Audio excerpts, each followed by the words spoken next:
Donald Trump on nuclear weapons. U.S. must greatly strengthen capabilities. The U.S. must massively boost its nuclear capability until the world comes to its senses, President-elect Donald Trump tweeted just hours after Vladimir Putin made a similar vow. President-elect Donald Trump could embrace the intelligence community's position that Russians were behind a computer hacking operation aimed at influencing the November election. WSJ's Lee Hawkins explains. Photo. Getty Images. Mr. Trump, who posted the comment over Twitter, raised eyebrows after the Russian president said strengthening his country's nuclear capabilities should be a chief military objective in the coming year. The United States must greatly strengthen and expand its nuclear capability until such time as the world comes to its senses regarding nukes. Mr. Trump's statement also followed his meetings a day earlier with top Pentagon officials and defense contractors. Mr. Trump, who is spending the holidays at his palatial private club in Florida, did not expand on the actions he wants the U.S. to take or say why he raised the issue on Thursday. Spokesman Jason Miller said the president-elect was referring to the threat of nuclear proliferation, particularly to and among terrorist organizations and unstable and rogue regimes. Mr. Miller said Mr. Trump sees modernizing the nation's deterrent capability as a vital way to pursue peace through strength.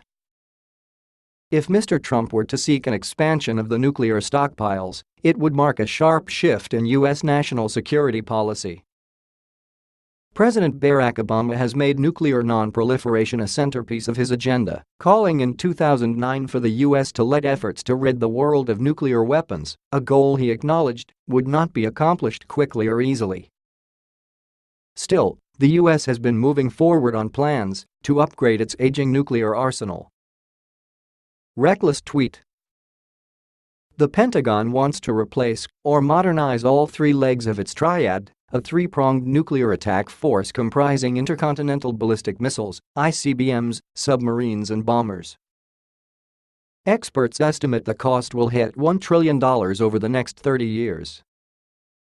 Lacey Healy, a nuclear expert at the Stimson Center, a nonpartisan anti-nuclear proliferation think tank in Washington, told AFP it was reckless for Trump to tweet on the topic without offering details. To make such a loaded statement without context or follow-up is irresponsible at best, she said. We could be talking about a return to the Cold War here, when the threat of a nuclear catastrophe was very real. Russian rhetoric is already moving in that direction. It won't take a lot to bring us back there. During the presidential campaign debates, Mr. Trump was unable to provide specifics when asked what his priority would be for the nuclear triad, saying, "For me, nuclear, the power, the devastation is very important to me.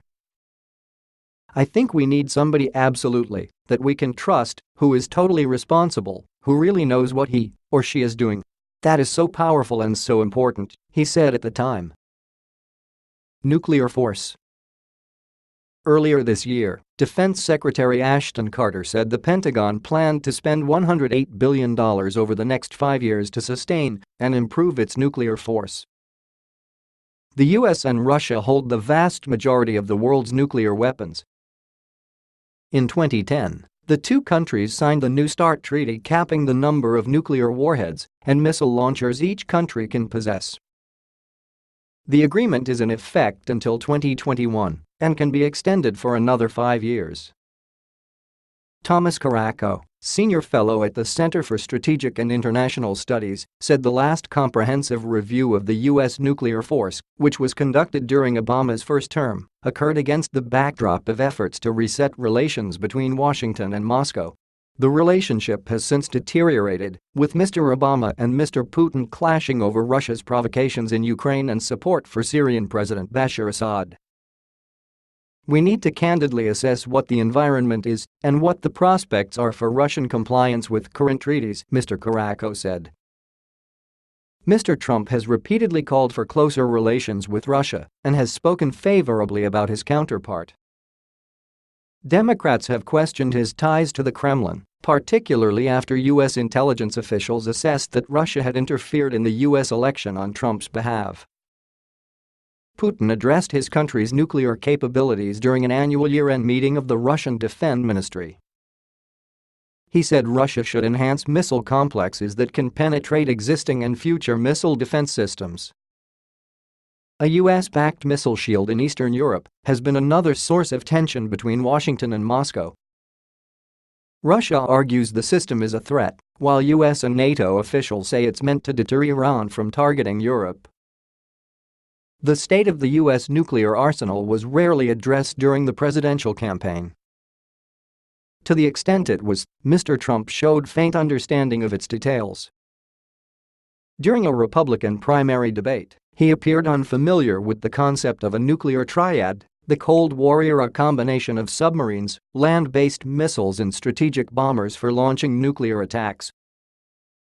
Mr. Trump's vanquished campaign rival Hillary Clinton repeatedly cast the Republican as too erratic and unpredictable to have control of the nation's nuclear arsenal. The president-elect's transition website says he recognizes the uniquely catastrophic threats posed by nuclear weapons and cyberattacks, adding that he will modernize the nuclear arsenal to ensure it continues to be an effective deterrent. Mr. Trump has spent the week at Mar-a-Lago, his South Florida estate, meeting advisors and interviewing candidates for a handful of cabinet positions that remain unfilled. On Wednesday, he met with Pentagon officials and the CEOs of Boeing and Lockheed Martin, companies with lucrative government contracts. Since winning the election, Trump has complained about the cost of Boeing's work on 2 new Air Force One plans and Lockheed's contract for F-35 fighter jets. Following the meetings, both CEOs said they had discussed lowering costs of the projects with the president-elect.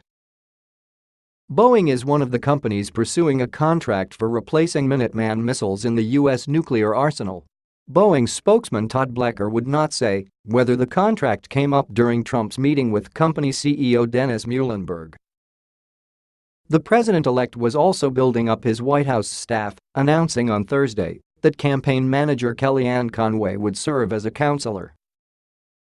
The move will put Ms. Conway in proximity to the president, though she is also expected to remain a visible presence promoting Trump's agenda in the media.